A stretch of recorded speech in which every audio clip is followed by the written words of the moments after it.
All right, we're back for another episode of The Block Party. It's a weekly DFS strategy show with me and Jmtowin from 1 week season. We attack this slate from a GPP perspective, and then we build a lineup on DraftKings to get the juices flowing, get those practice builds rolling. We had a great week in week 2. Let's see if we can keep things going well here in week 3. Let's do it. Peter's one of the greatest depositors I've ever. I got auto match with Levitan. Bullshit. I just go the other way. In that 66, I win all the money. All the money. If I had 150 lineups, I'd win too. AP, crash 5 bullets in your head like KD. Bust it, bitch, go bust it. And I had 10 pints with me in Russia. Hey everyone. All right, Jam, you managed to keep your shirt on this time here. It was a very polarizing thing. There was a lot of families watching and they said, hey, this is inappropriate. And then on the other hand, lots of new viewers rolling in, sex sells, all of that stuff. So I wasn't sure what you had up or off of your sleeves today. That was, feels like a month ago. I forgot that was just last week because that time gets expanded at this time of year. I know it does really feel like an eternity ago that we were talking. People heard that I had a nice week here on the on my portfolio review on Monday. I know you and a lot of 1 week season subs had an awesome week. What was your kind of hindsight analysis on what went down last week? It was last week set up really well for me because when there's a week with a lot of upside, I'm typically pretty good at sifting through that and finding the spots that have the most upside out of those spots with upside. And then a lot of times on those weeks with a lot of upside, there's still going to be those plays like Joshua Kelly, who's going to soak up 15 to 20% of the ownership, and I'm going to have 0% of those guys. So there's just like last week was a spot where there were a lot of edges for me just in a more basic sense in terms of player selection and player pool. And it was obviously DFS theory is always part of the edge, but it was less about that last week. And so profit seemed more bankable last week than a typical week. And yeah, and then because of that, obviously able to pass that on to subscribers just in terms of player pool stuff. So yeah, it was a cool week. Picked the wrong roster for the game changer, which was disappointing, but all my other single entry and 3 max cashed. I think I had like 2 other rosters in single entry 3 max across, 12 contests that didn't finish in the money. And then had a second place finish in the slant. We had an OWS sub finish above me in first place in the slant. Another couple rosters in the top 25, another few in the top 50, another few in the top 100. So yeah, fun weekend and looking forward to this weekend. I mean, up until last night, I was like, man, this weekend's hard. Just like It doesn't line up as well with what is my biggest edge. And then last night, I was kind of working through some things for player pool and whatnot. And I just got a sense of why the week is difficult and what the path is to first place, essentially, which it's more of an embrace variance type of situation, and not in the way that people are going to think, where they're going to think, oh yeah, just fade the Chargers and Vikings and hope that game doesn't hit. I see it more as an embrace variance type of week, which means that you're kind of sitting there like, well, I played well, and I'm hoping that the players I played do well. So it could be, this is kind of a finish all the way to the left, finish all the way to the right type of week, but I've kind of figured out what those pieces are to finish all the way to the right on this type of week. So yeah, I feel a lot better about it today than I expected to coming into the weekend. Yeah. I know when I open it up too and just seeing all of the big spreads, we have a lot of big team totals, but also a lot of projected blowouts based on those totals, which always presents kind of unique situations for how you want to attack games specifically. On the show, we're going to dive into all of that. We can start with kind of a macro top-down thing. We'll go position by position and then ultimately build a lineup on DraftKings. Want to shout out the chat hanging out with us today. Lundar becoming a YouTube member. Appreciate you. That'll get you access to the premium shows. I'm doing DFS After Dark every Saturday night. Did one with Drew Dinkmeyer last week. I got Nez from the Badge Bros is going to be on this Saturday night. I know Jam is a fan of the Badge Bros, and Nez just punched his ticket to Miami in the underdog qualifier. So we'll get to talk to Nez about what he's been up to. And then Sunday morning, I'll have the cram, 10:45 a.m. Eastern. That'll get you situated with all the overnight news, all the steam, all of the latest breaking stuff as we kind of talk through the slate before lock. We got Jay in the chat saying he's really enjoyed being an OWS sub this year. Helped me think a lot more critically about the slates. You love to hear it. As always, you guys can get a 20% off any of your OWS subscriptions with promo code Pete. I got that in the description and pinned in the chat, and we will hit on some of that awesome content that's going to be rolling out on the site over the next day or two to get you guys ready for the week 3 slate. But Jam, let's start kind of at the top with that dynamic where we have, I believe last I checked, it was 8 or 9 teams with totals over 25 points, which is a pretty decent number. And yet not a lot of necessarily projected shootout games outside of this very popular Minnesota and Chargers game. So kind of what's your thought on the overall landscape for this slate? I have, and I won't, I guess, mention who all of them are because some of it's behind the paywall, but I have 5 quarterbacks in my player pool, which is a really small number in terms of you take 24 available quarterbacks and try to boil it down to, a smaller number. And I might have as many as 6 or 7 in large field play, but it's going to be a pretty condensed pool of quarterbacks. And then I have like 1 running back I'm pretty highly confident on based on the way the rest of the slate shapes up. And then kind of a second tier of I don't know what it is, 4 or 5 guys that I might have 15% exposure to a piece. And then like a bunch of guys who it's like, okay, they're all going to get 20 touches and none of them catch many passes. And like they might hit, they might not. Right. And so what I'm trying to do is recognize what the slate provides and not try to make decisions so much as roll with what the slate provides. So earlier in the week, I'm kind of poking through the Raheem Mosterts and the Joshua Kellys and Alexander Madisons, and you're trying to be like, okay, which one of these guys do I want to play and on tighter builds? And deeper into the week, start recognizing more. There's really not much that separates these guys. Some people are going to get the right guy on the roster. Some people are going to get the wrong guy on their roster. And so having the nuance in my thinking to recognize that and just say, well, let me get exposure to them and hope that the chips fall in the right place. And then, pass catchers for me, it's the guys attached to my quarterbacks and then like a lot of other places where it's like, oh, yeah, I want some exposure here. So going back to the quarterbacks, talk about the potential blowouts and the way that this slate shapes up. I want to think first about what are the chances of Vikings and Chargers disappointing. And the chances are very low.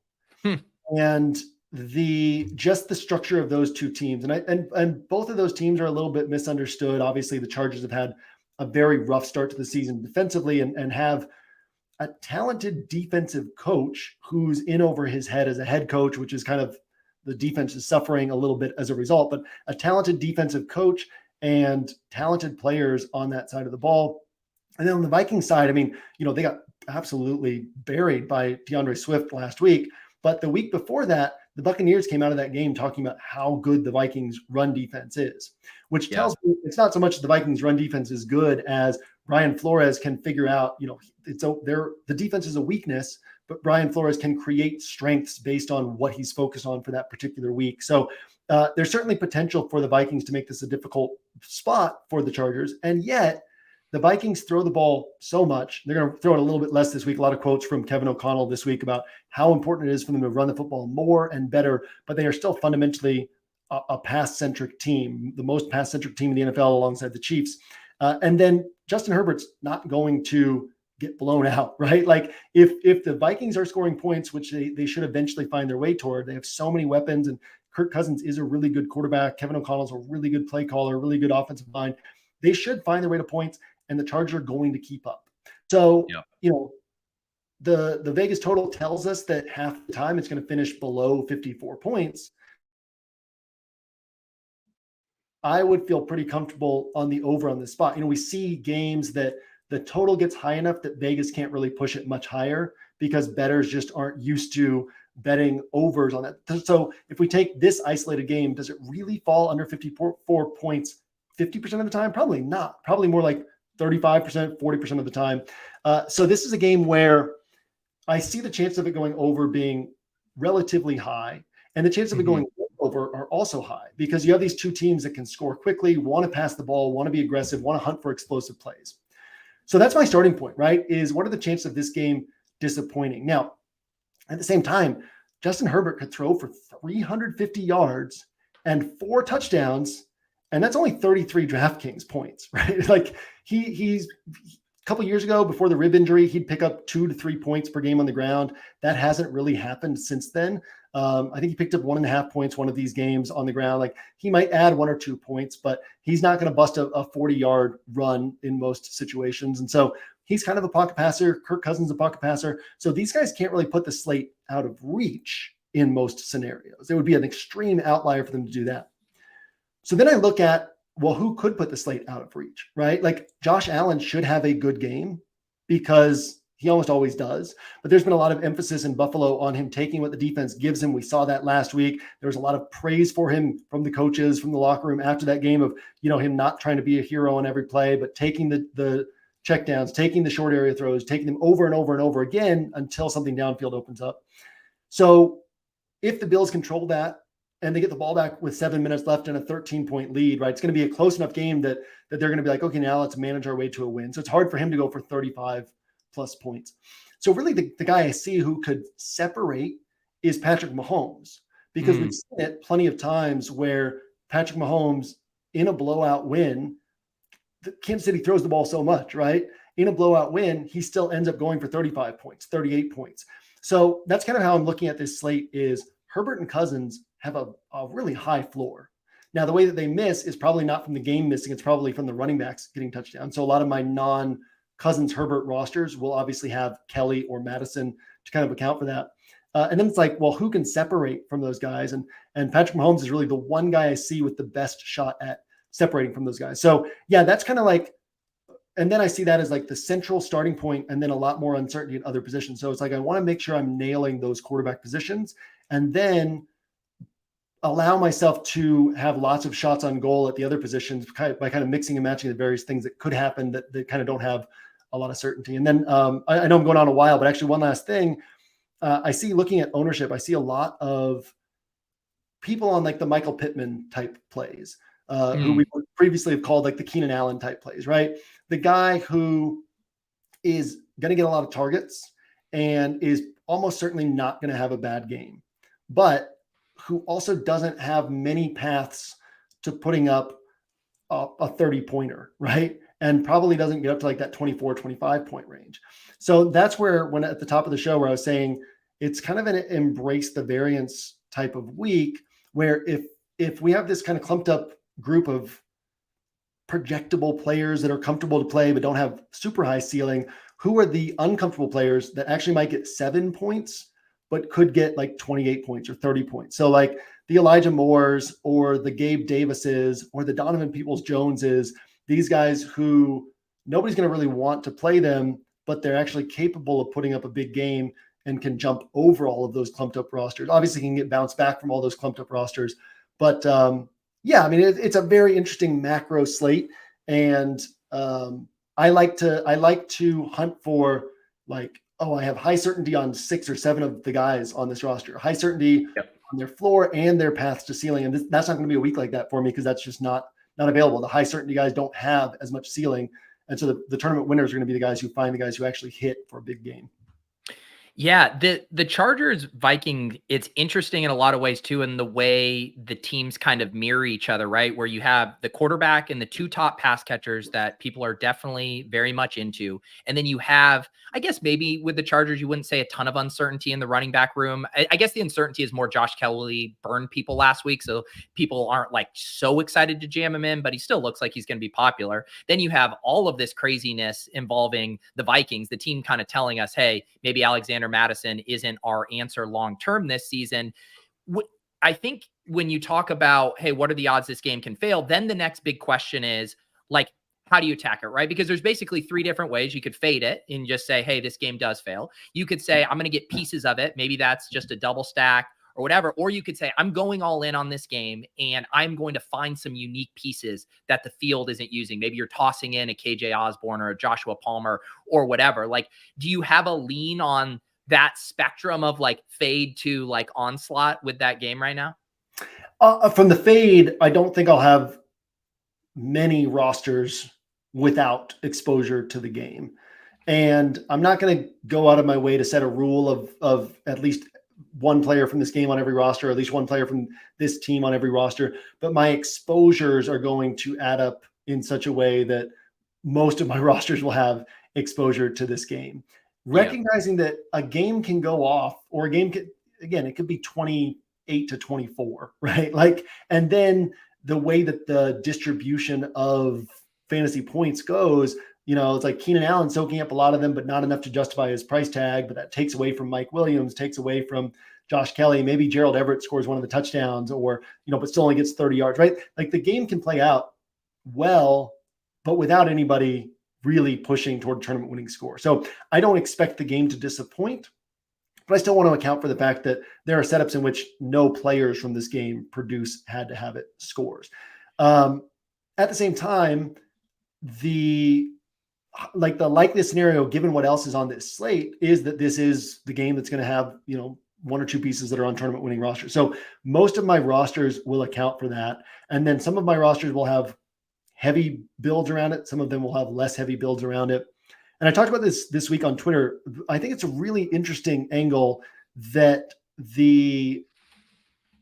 I started using Optimizer halfway through last season.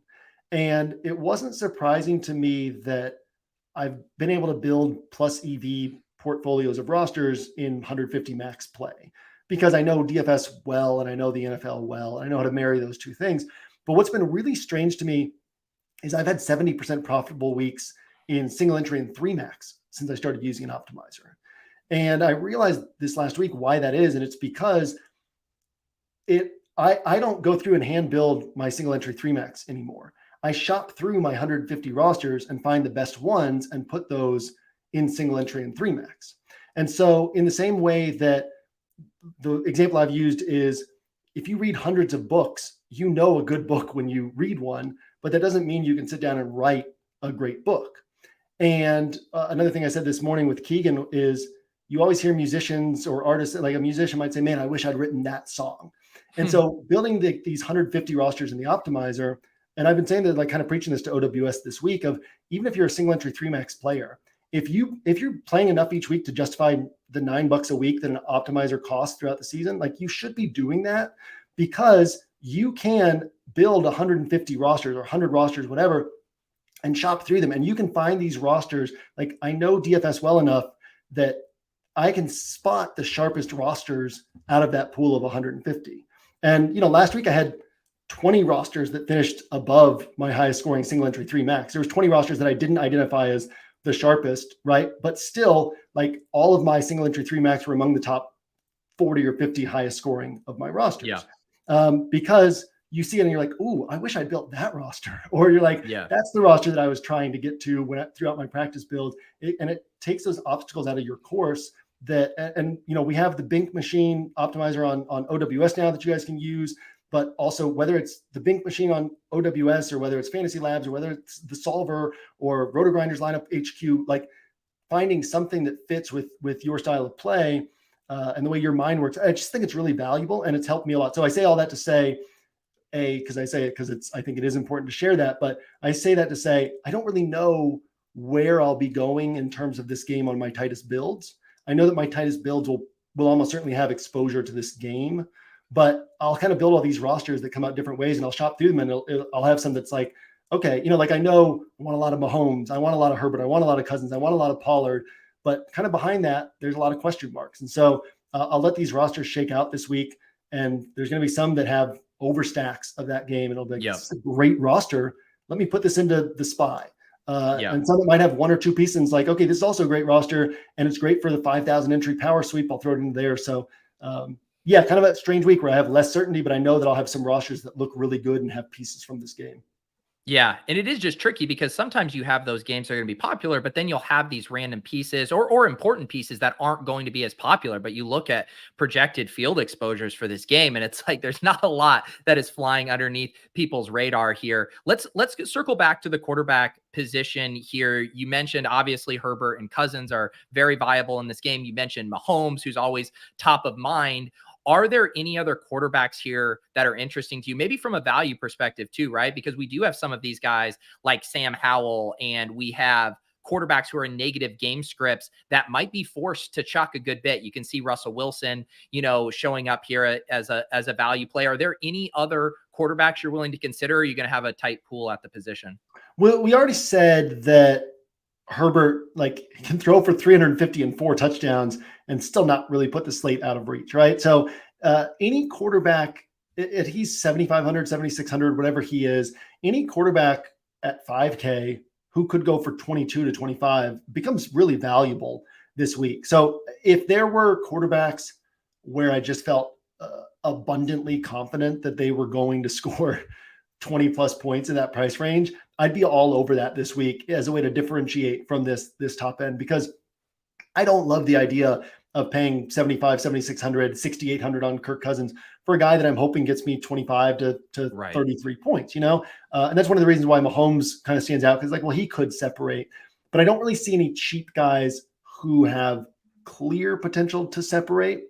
CJ Stroud is very interesting. You obviously are relying on the Jags to take a lead and force the Texans to go pass heavy again. But one of the things I like about that team, watching all the press conferences, so often rookie head coaches, they're uptight, and there's this feeling of this is my shot at a head coaching job. And, most new head coaches are on a team that was bad the year before. And so they're so uptight. They're so concerned about losing their job. DeMeco Ryans, his mindset seems to be the front office knows this team isn't great on paper. The fans know this team isn't great on paper. And also I know I'm a great coach and I'm going to be in demand. And so he is so free and comfortable and positive. And I've said before that this team doesn't have the feeling of a team that's that internally thinks we're going to go out there and shock people and make the playoffs. It has the feeling of a team that's hey, we're going to do our best on every play, and every player is going to do their best on every play. We're going to build on that and see what comes of that. So I say that to say they're not playing, tight and conservative with CJ Stroud. And so I think that even if they're not trailing, they're still willing to let him throw 32, 33 times. My concern there is this Jags defense. We saw Stroud put up, 12 points against Baltimore on a ton of volume. This Jags defense, they play a lot of zone, and they're so fast. So what can happen with a guy in his third NFL start is these holes in the zone look open because they would be open for him in college, but they're going to close so fast with this Jags defense. So that concerned me, right? His range of outcomes is 9 points to 23, 24. I don't see him putting up a 30-pointer, and I could see him disappointing. So that's kind of what the cheaper quarterbacks all look like to me. I'd actually be curious your thoughts on Deshaun Watson, because I keep going back to last year where all season I kept waiting for Tom Brady and Mike Evans to look like Tom Brady and Mike Evans. And you're oh, eventually it's going to happen. And then it's oh, maybe eventually it's just not. Deshaun Watson looks bad, right? But he's in this matchup we always attack against Tennessee, forces the ball to the air. Any thoughts there? Yeah, that one's tough. And it does, to your point, it feels kind of like the make or break week for telling us, is it going to happen for Deshaun Watson, right? Because this is the matchup. This is the spot where it needs to happen if it's going to. I mean, there were some small interesting trends. His designed rush attempts doubled from week 1 to week 2. You'd obviously like to see him getting a little bit more rushing there just to give him that kind of floor ceiling combination we want here. I'm more of the camp that he is just a total, lemon now, and you don't want much to do with him. And yet the GPP bro in me is starting to think, are there spots here? You look at, kind of Elijah Moore's underlying usage has been really, really good still. And it's things can click. The other thing is, do you have a read on, and this kind of ties into it, are people going to use Jerome Ford, right? Because it kind of sets up, we now have the third straight week of a chalk running back going against this stout Titans defense. And yet is the field going to be you know what? I've learned my lesson. I don't care that he's 4,800. I don't want to deal with this pass funnel. I honestly don't know on that one. I think that the fact that, I look at ownership deeper into the week, but before that I'm identifying what my own thoughts are.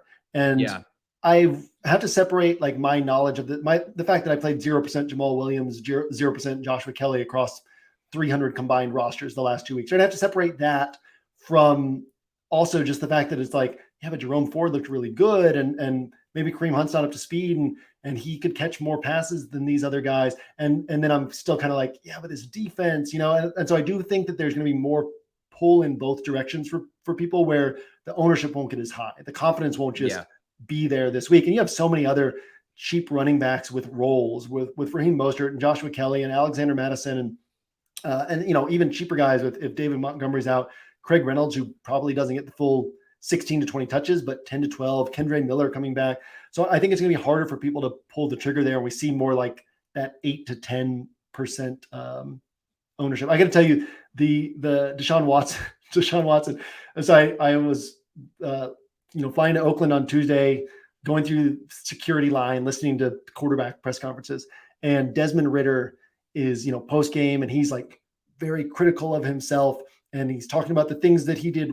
They're like reporters trying to get him to say the things that he did well, and he's just like pointing out the mistakes that he made and where he can improve, and like all these young quarterbacks who've been trained to be quarterbacks for years, decades, they're just like, well, we're going to get one day better at a time. And all the cliches. Deshaun Watson's press conference, they asked him if he thought he could play better, and he's like, yeah, I mean, maybe. Like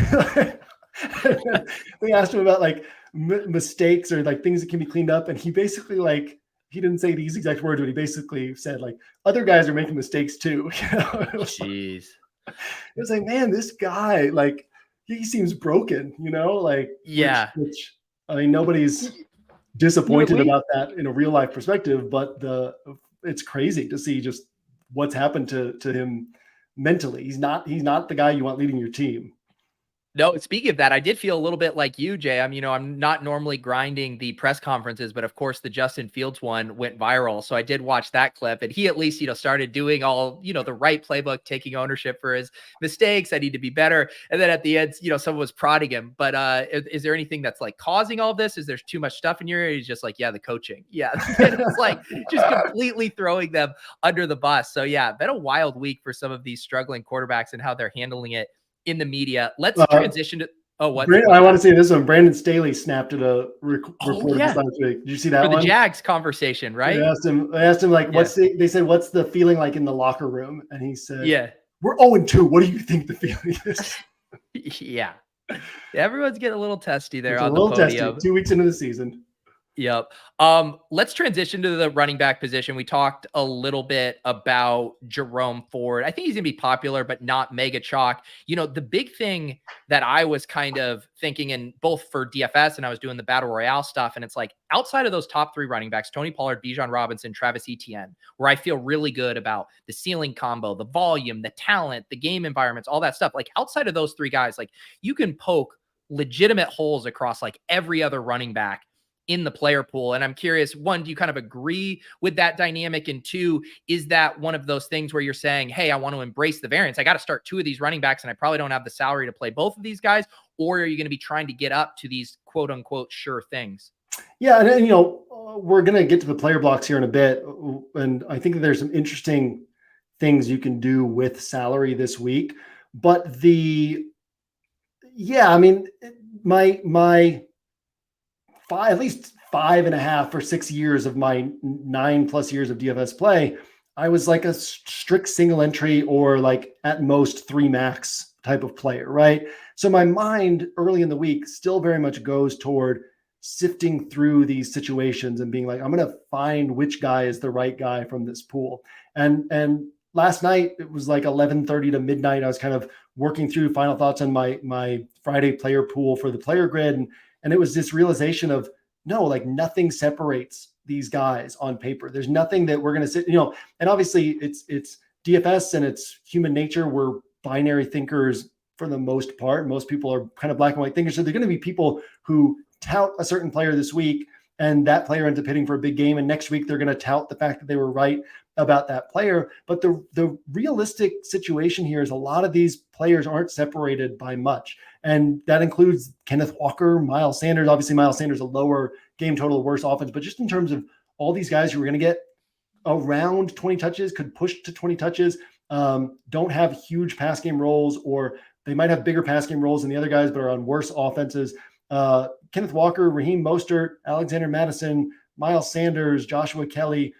So to me, it's like, yeah, nothing really separates these guys. And I just have to recognize that, and to me also, I think that Tony Pollard is maybe not head and shoulders above Bijan Robinson and Travis Etienne, but head above those other two, just because we didn't used to pay 5 years ago. You never paid 6, 7 years ago. You never paid $8K for a running back until David Johnson and Le'Veon Bell came along with 7 to 10 targets a game. And Christian McCaffrey started doing that. And Alvin Kamara wasn't getting the carries, but he was getting those types of targets. So when you look at Bijan Robinson and you know that his touches are capped, right? He can get up to 23, 24 touches, but that's probably about his ceiling. Now he gets more targets than Etienne, but it's harder for him to put up a 40-pointer. So he can push, he can get up to 25, 30 points. It's harder for him to put up a 40-pointer because the workload just isn't there for that type of pathway to be available. Travis Etienne, again, kind of a step below Bijan Robinson. And then Pollard, we saw all those games last year where he did go for 30 plus on limited touches, sub 20 touches. We saw last week that he can go for 32. I don't think that'll happen this week, but so Pollard, it kind of goes Pollard, Robinson, Etienne for me among those guys. And then among the lower priced guys, to me, it's kind of like, here's a pool of these guys and I'll have somewhat equal exposure to all of them, maybe 15% exposure on Madison and Kelly to get exposure to that game. And then like 11% on 10% on Kenneth Walker and Raheem Mostert, kind of might be set up like that, but kind of all in that same general range. Yeah. And because we mentioned the guys at the top end, but then because even like the value guys, people worried about the Jerome Ford matchup, even like the Zach Moss who projects decently, that could be a really negative game script for a guy who doesn't project to catch a ton of passes and stuff. So it does seem like the field exposures are going to end up pretty spread out here because there's no one really jumping out as the slam dunk play. Let's save some more of the running back talk for when we do the building blocks and build our DraftKings lineup. Before we talk about wide receivers, I did want to mention one thing that I saw you guys have going on at 1 week season. And I think I'm going to do this maybe with a comment giveaway, but you guys are doing a gift subscription here, right? Where I can share a code and get one commenter here. Free 1 week season Inner Circle access for an entire year. Is that correct? Yeah. For the whole season. So also any of you who are watching and are 1 week season subs, there's a promo code on your profile page. If you're an Inner Circle member, you can share that with somebody. They get a free season of, this 2023 season of Inner Circle access. You could, if you're OWS DFS, same thing. You can share that promo code with a friend. It's a one-time use code. And Zandamir pointed out, you don't even have to give it away for free. If you have a friend who plays DFS or plays fantasy and is interested in DFS, you could, sell it to them for $40 or $60 or $100 or whatever you want, whatever you can get for it. Kind of defray the cost of your own subscription and give them access to OWS for the season. Yep. There you go. I'll also say for those of you guys who are in the Deposit Kingdom Discord, and you guys want to link up and let people get some access, that'd be awesome. I'll do this, Jam. Let's say this. Everyone, if you want my code, I'll give my code away for free. You leave a comment on this video with a player you think will be in the winning Millie Maker lineup this week. And then anyone who's correct with that, I'll put your names in a drawing and I'll pull that out, and the winner there will get the free subscription. Let's talk some wide receivers here, JM, before we start building. Obviously, everyone knows what's going on at the top end this week. Justin Jefferson projects extremely well. Tyreek Hill projects extremely well. And then everyone's going to be excited to play, Keenan Allen as well. And it does seem like the ownership's going to follow those guys. Mike Williams, too, looks like he's going to be very popular. Any other, particular conversation points you think are relevant at the wide receiver position? No, and that's kind of what makes this week challenging, right? Is that there aren't other guys where, Amari Cooper, I was kind of like, man, Amari Cooper, I love attacking the Titans with wide receivers. Then you go through 8 games with Deshaun Watson, and he's topped 13 DraftKings points once with him. And he had all these 28 to 30 point games with Jacoby Brissett last year. Elijah Moore, right? All these targets, but also the floor is really low just based on him and then based on his quarterback. And to me, the discussion is there at the top. There's not much to sort through. Personally, I'll probably have very little Tyreek Hill, and if that's what kills me this week, that's what kills me this week. That's how I'm going to attack the slate. We could get into the reasons why if we want to. I'll have plenty of Justin Jefferson, and then my rosters without Justin Jefferson, I'll have lots of Addison, I'll have lots of Osborne, I'll have lots of Hawkinson, I'll have Madison, kind of just play off of what happens if Jefferson doesn't blow up on those rosters. And then, there's nobody below that really kind of pops. One thing that's interesting, okay, 3 Texans wideouts. They lost 13.3K. Divide that in half, that's 6750. Last week, or 6650, last week, they combined for around 64 DraftKings points. Cut their targets in half, it's like 12 and a half targets, for point being, wouldn't you pay 6650 for 12 and a half targets? That said, way tougher matchup this week. So I think that it's viable to just say, hey, out of these 3 Texans, let me take 2 on a bunch of rosters. And that includes Robert Woods, which is a guy, Robert Woods, a guy who they made a captain, not from team vote, but they had 4 voted captains. And then D'Amico Ryans added 3 additional captains, made Robert Woods one of them. Just he said he's the guy that he wants everybody on the team to model their approach day in and day out after. I've seen talk about Tank Dell will probably surpass Robert Woods and relegate him to the bench. It's no, probably not, because this team is just trying to grow. They want Robert Woods on the field for that purpose, and he's going to keep getting targets. Tank Dell, obviously a guy I really like and helped us out a lot last week. So those guys stand out. But no, to me, I think the story is that Mike Williams is a tremendous play at 6K. Justin Jefferson, obviously in play. I won't argue against Tyreek Hill. I have my reasons why I won't be as high on him, but won't argue against him.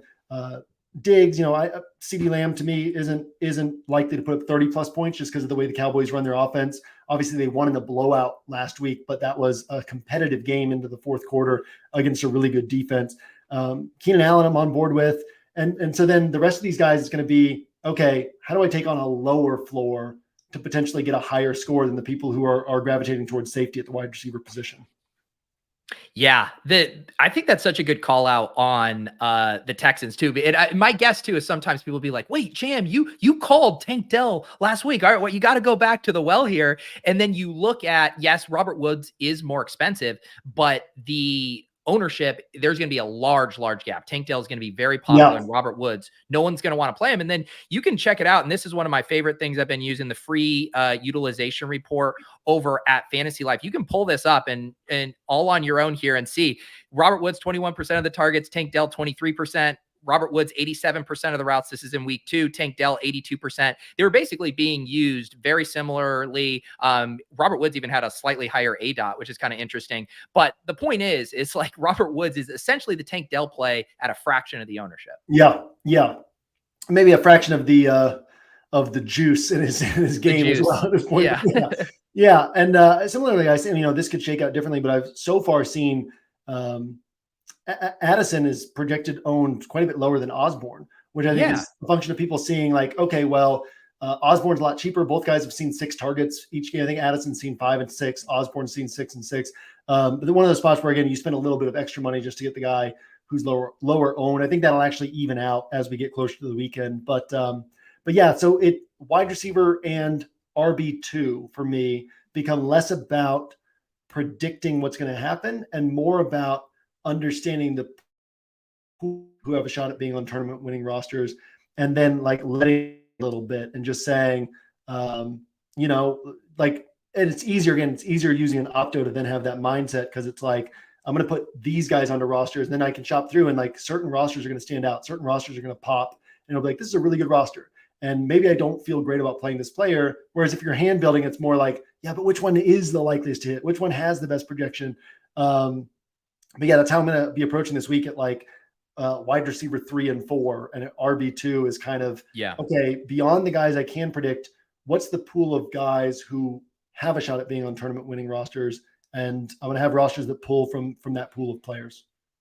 Yeah. And that idea too of thinking we have all these games that are going to projected to be blowouts too. But if you can hit the one game where the team surprisingly keeps up, whether it is a Sam Howell chucking, whether it is CJ Stroud chucking or Russell Wilson, like that is a situation that the field and median projections are not going to be able to capture, but could be a huge windfall, not only for the good side of the stack, the favorite side of the stack, but those lower owned, bringbacks and stuff. So that's something I'm definitely thinking through here as we head over to build a lineup and look at our core building blocks. Reminder, you guys can always get 20% off any of those 1 week season subs with promo code Pete. The building blocks we're about to talk about, JM releases those on the site. Is it normally Friday night, Saturday morning? Yeah, I mean, it's Friday, usually about right before Pizza Friday starts at my house with the kids, which is like about 4:50 p.m., but I'm on the West Coast. So my wife goes to pick up the pizza at 4:30. I finish up the player grid during that stretch.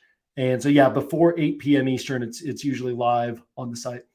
Yeah, perfect. And, yesterday or last week, I was scrolling through and, we had talked about Keenan a little bit on the show, but then you had a little bit of a longer write-up in your player grid. And it very much solidified for me that Keenan Allen was getting permanently locked in my lineup, no matter which direction I went, and really enjoyed reading your thoughts as always in the player grid. It really helps centers me before I'm making my lineups. One other quick reminder here, directly following this show, I'm headed over to the Underdog Daily channel to do a little show with the Badge Bros. It's called Off and On the Clock. It's a nice way to segue into your weekend. You guys punch out. We head into the weekend early, drafting some teams on Underdog, build a pick'em slip. I think we got to hop in a dog bowl qualifier because otherwise Nez is going to have no friends in Miami. So we got to help him out there.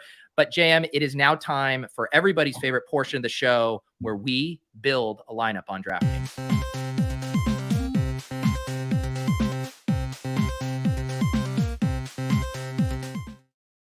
And this week, we do have the Rake-Free Deposit Kingdom Weekly League. It is already full. I post that link in the Deposit Kingdom Discord every single week, normally on Tuesdays. It has been filling early. I keep adding 50 entrants. We'll keep boosting it up. And JM, your boy won this last week, and I said it's bad for optics for me to win my own tournament. So I need the competition to step up their game this week.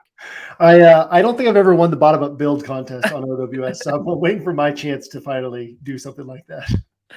Well, let's dive in here so we can maximize our time talking about some of these building blocks here. I talk to you always before the show. I say, who do you want on the cover boy to be the cover boy for the thumbnail? Any building blocks you're liking? I did end up putting Justin Jefferson on, which is, a fairly, I would say, on the nose, pick here. But is there any other place you would like to start as far as this single entry lineup we're going to build? Yeah, so I want to start with a really interesting building block, and it's going to allow us to talk about something we've mentioned before in the past, but don't typically have building blocks that hit on, which is players that are in totally different games and yet are correlated in the way that they maximize our chances of getting to first place. And so I want to do a building block that is Justin Jefferson and Tony Pollard. Okay. And what happens here is most people aren't going to have this pairing. So if Justin Jefferson, Justin Jefferson's overpriced for his likeliest range of outcomes. We should also start there, right? He's probably not putting up 37 to 40 points. He's probably putting up 28 to 32 points, but there's not going to be a ton of 30-pointers on this particular slate. So if you get those 30 points from Justin Jefferson, it's easy to look at this and be like, well, he's put up 27 and 28.9. It's like, yeah, but last year, half his games, he put up like 29 plus. Incredible. That's incredible. His other half, he had like low 20s, mid to high teens. He's going to have games like that this year in spots where we don't expect it. And this could be one of those weeks. I'm going to have a lot of, 60% of my rosters won't have Justin Jefferson, but probably 40% will have Justin Jefferson. So then if you say, what if there's only a handful of 30-point scores available in this slate? And what if one of them is Gabe Davis or Mike Williams or one of these kind of cheaper guys, right? And there's only a couple pay-up guys who actually go for 30 points. And one of them is Justin Jefferson and the other one is Tony Pollard. Well, most people will have one or the other. So if Tony Pollard's 20% owned, 25% owned, and Justin Jefferson's 30% owned, 55% of the field is getting this 30-pointer at their high-priced player, but then they still have kind of their other 8 spots battling it out. So if we have Pollard and Jefferson together and only maybe 3%, 4% of the field has that, and both these guys hit, we are in such better shape for first place. So it kind of gives us a chance to, we've already agreed, like, Jefferson's our highest confidence wide receiver. Nobody's really arguing that this week. Tony Pollard, we both agreed, is our highest confidence running back. So getting them together is a really nice way to do something different. The pricing seems prohibitive, so most people will stay away from it. And so, yeah, I like a starting point like this, and allows us some flexibility to do some fun things elsewhere on the roster. Yeah, I think this is a really fun angle to consider, because even like I was running just some general optimal lineups earlier, and you're obviously getting a ton of one of the top wide receivers, Jefferson or Tyreek, but then the running back that's paired with them, you will get a lot of ETN in there just because he's cheaper than Pollard. And so I think, to your point, like even people working off of optimizers that aren't specifically asking for these two guys to be part of their team, it's not going to naturally show up that much. So it already differentiates you while still getting two of the best players in. As always, my follow-up question is going to be, all right, we just spent a lot of money. How are we going to start to save here to make this work? Yeah. So next thing we could do is and honestly, I had a lineup that was spit out earlier today by the Bink machine that had Justin Herbert, Bijan Robinson, Tony Pollard, and Justin Jefferson on it. Right. So like there are still, now Donald Parham was the tight end. I was still working through my rules, and that's not Justin Jefferson. Herbert's not the top quarterback on the slate with only bringing Donald Parham with him. But point being, like, there's still salary flexibility here. So the next thing I want to do is get a sense of where that salary flexibility is, which typically that means I'll go over to defense and kind of see. I would love to get like the Patriots at 3,500 on this team if it works out, but I don't want to force that. I want to kind of start at the Jets, or even I think the Washington Commanders are an interesting defense to consider just because they are solid. Josh Allen can make mistakes. The Commanders probably put up 6 or 7 points and can put up a bigger score than that. So go to one of those cheaper defenses and then see what that does to our available salary remaining.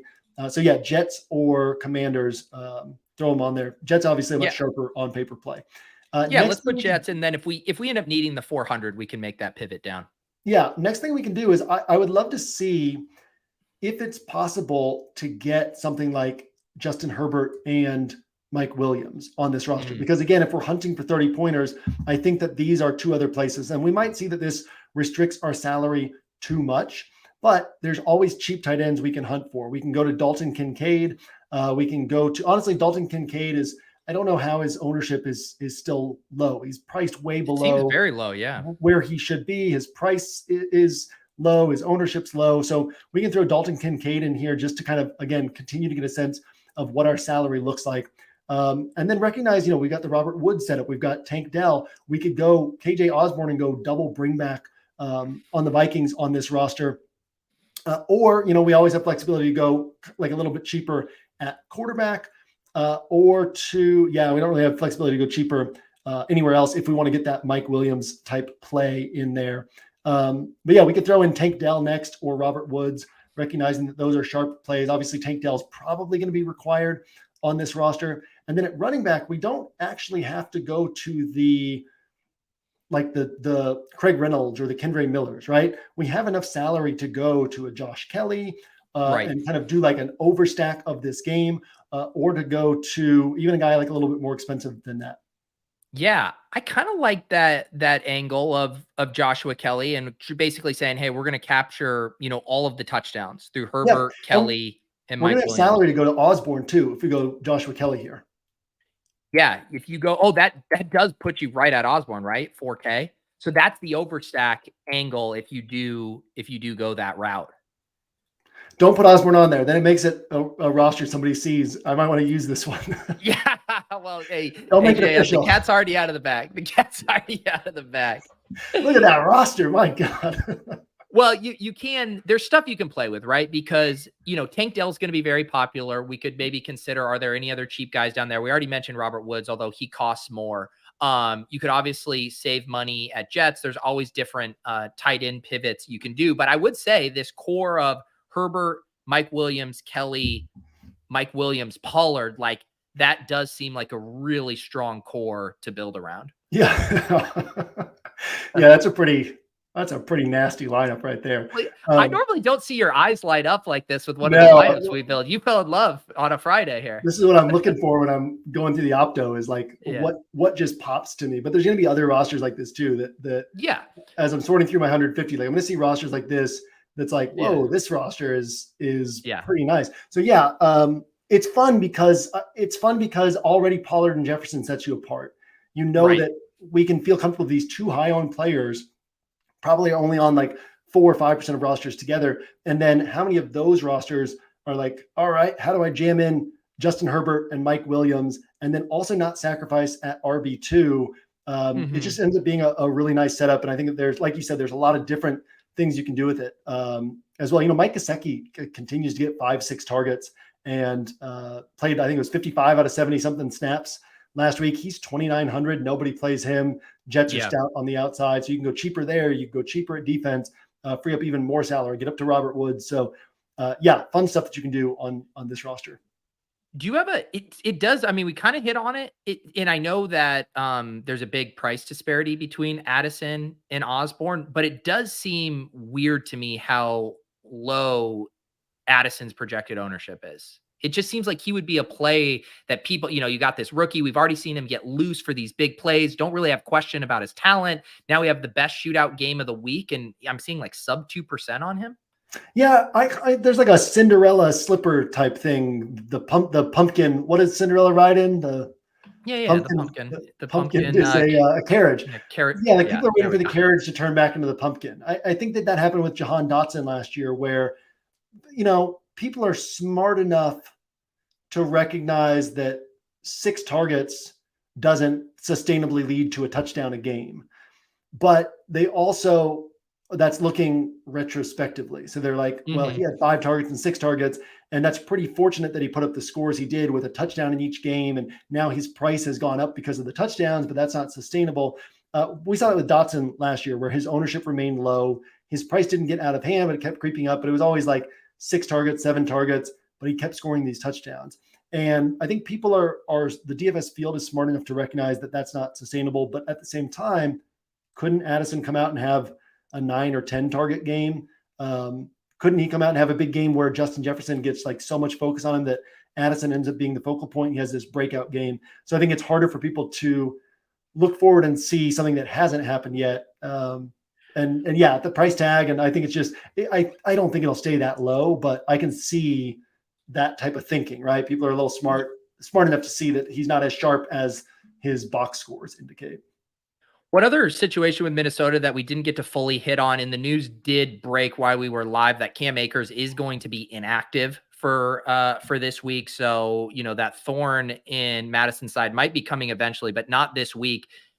And I know you're not normally in the game of trying to predict, what the field's doing on a Friday, but I am just curious because this does set up as a good spot for Madison, just like objectively on paper.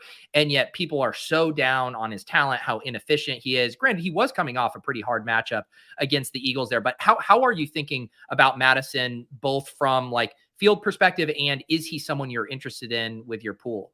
Yeah. So these are quotes. I wrote these down on Tuesday. These are quotes from Kevin O'Connell. Quote 1, quote, "We need to run the football more." He then talked about how they haven't been able to run the football more because they've been behind the sticks when they do run. And so then it's kind of hurting their offense as a whole. Quote 2, "We've got to run the football more. It'll help our whole entire team. Definitely a main focal point."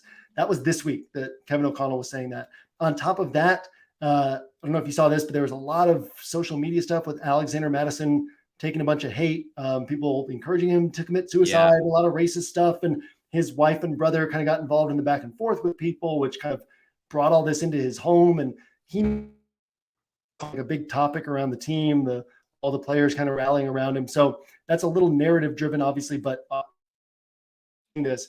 And look, fundamentally, they're still a pass heavy team. They're going to be a pass centric team, but they do want to run the ball in order to set up the pass. So, I look at the fact that Dalvin Cook last year had, I think it was like 3 games above 16 DraftKings points in this offense, because it is no longer that outside zone Kubiak style offense that relies so heavily on the running back to open everything up. It's this Kevin O'Connell offense that, the running back's there, but everything through the air is what we're doing. So it's not like Alexander Mattison being more of a focal point means, man, this guy's going to blow up for a 25 to 30 point game the way it could have 2 years ago when there was the Kubiak style offense. At the same time, he's going to get those 16 to 20 touches this week. I feel pretty confident about that.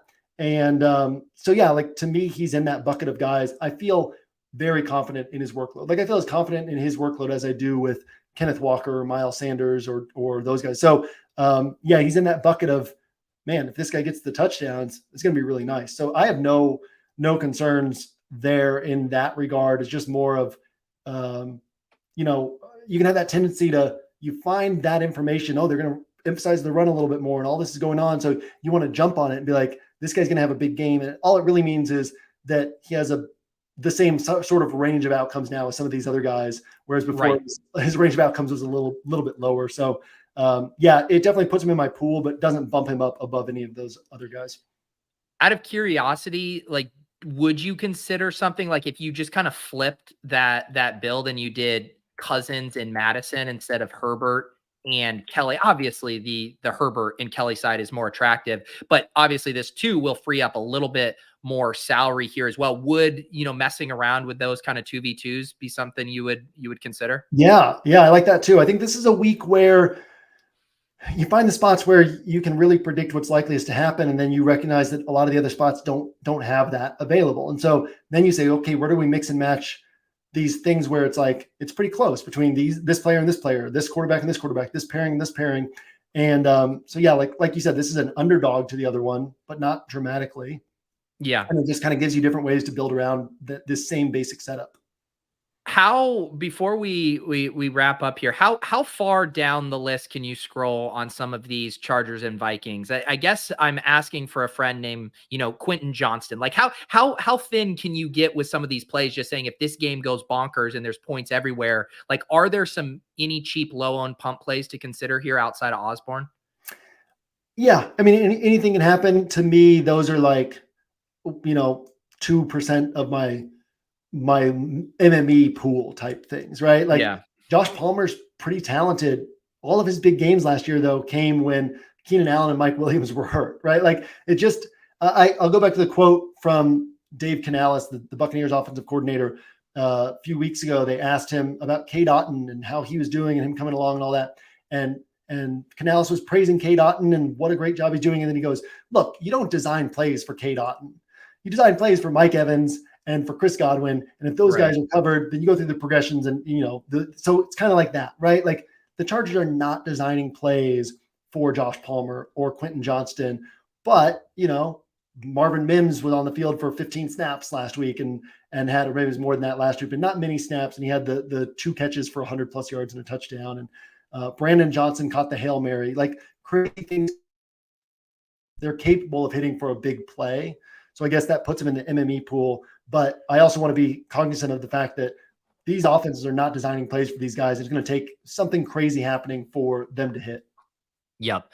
That makes sense. This is the Block Party Show. We are here every Friday at 2 p.m. Eastern, walking through the week's DFS slate from a GPP perspective. You can find all of JM's thoughts on the slate. He writes it all up as part of the scroll in his player grid that will populate later tonight. You guys can get access to that with 20% off promo code Pete over there. Any of those 1-week season subscriptions, can't recommend it enough. It's the perfect complement to your play with whatever other tools and resources you guys are using. Like I said, I'll be back on Sunday AM for the Cram. I'll be back on Saturday night for a DFS After Dark with Nez. Those are both premium shows that are available to YouTube members. You become a hand builder and Opto Bro on the channel. It will get you access to 2 premium shows a week, in addition to the private Discord channel in the Deposit Kingdom. You just sync your YouTube and Discord account. It unlocks that. We brainstorm and talk strategy for all of the showdown slates in there as well. Very good bang for your buck.